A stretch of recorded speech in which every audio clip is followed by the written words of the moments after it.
मुझे स्क्रिप्ट बहुत अच्छी लगी थी, डायलॉग्स बहुत अच्छे लगे थे, और मेरा रोल भी बहुत अच्छा लगा था। I was very excited to do this. मैं ऐसे कोई गांव में रही नहीं हूँ।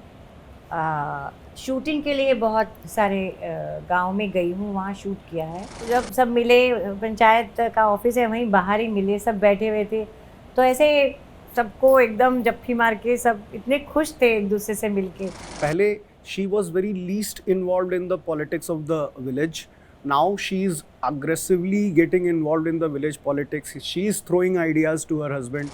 10वीं 12वीं तक हम लोग समर वेकेशन पे नानी और दादी के गांव ही जाते थे, तो गांव बहुत क्लोजली देखा है, गांव के लोगों को बहुत क्लोजली देखा है, और जो देखा है वही बनाने की पूरी कोशिश की। जब दीपक आए थे मेरे पास स्क्रिप्ट सुनाने के लिए, मुझे स्क्रिप्ट बहुत अच्छी लगी थी, डायलॉग्स बहुत अच्छे लगे थे, और मेरा रोल भी बहुत अच्छा लगा था। I was very excited to do this, इसलिए फिर मैंने हाँ कर।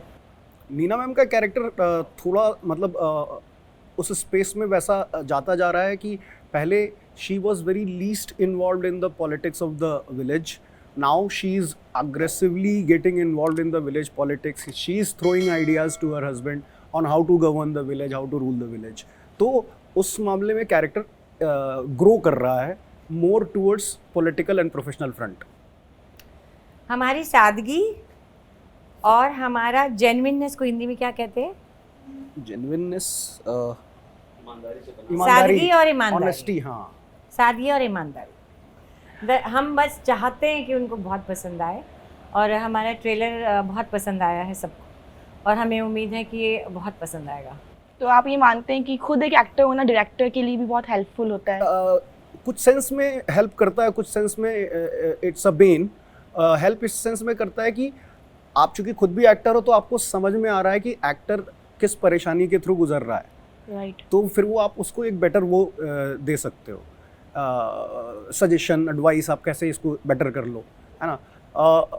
मतलब वैसा है कि अब बीइंग एन एक्टर उसी में कभी कभी बेन ये हो जाता है कि आप ज़रूरत से ज़्यादा बता देते हो, जितना प्रॉब्ली नहीं बताना चाहिए.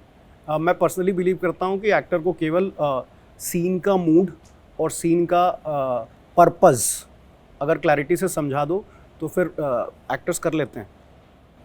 मैं ऐसे कोई गांव में रही नहीं हूँ.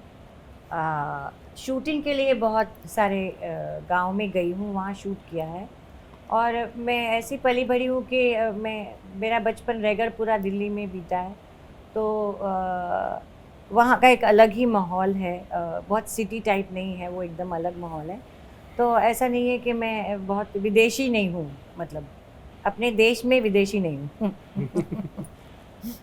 दीपक जी आप बताएं. मेरा भी फैजल सर जैसा ही गांव से कनेक्शन रहा है. मतलब 10वीं 12वीं तक हम लोग समर वेकेशन पे नानी और दादी के गांव ही जाते थे, तो गांव बहुत क्लोजली देखा है, गांव के लोगों को बहुत क्लोजली देखा है, और जो देखा है वही बनाने की पूरी कोशिश की है. हाँ, जब हम अभी 3rd सीज़न करने गए थे, तो काफ़ी दिन, आई थिंक साल भर के बाद गए थे, तो जब सब मिले, पंचायत का ऑफिस है वहीं बाहर ही मिले, सब बैठे हुए थे, तो ऐसे सबको एकदम जप्फी मार के सब इतने खुश थे एक दूसरे से मिलके, क्योंकि काफ़ी समय बाद मिल रहे थे. हाँ, it is become like a family. नहीं, नाइस. नीना जी मेरा आपसे एक सवाल है. जैसे आप हर एक कैरेक्टर को बहुत खूबसूरती से प्ले करती हैं, पर लाइफ में, आपकी लाइफ में ऐसा कोई चैलेंजिंग कैरेक्टर था जिसे प्ले करने में आपको बहुत टफ लगा था? काफ़ी सारे हैं ऐसे कैरेक्टर तो जो क्या हम मान सकते पंचायत उनमें से एक था? बिल्कुल शुरू में तो था, क्योंकि लैंग्वेज पे बहुत काम करना पड़ा था, और भी बहुत सारे कैरेक्टर्स थे जिसमें मुझे दिक्कत तो सब आती है शुरू शुरू में.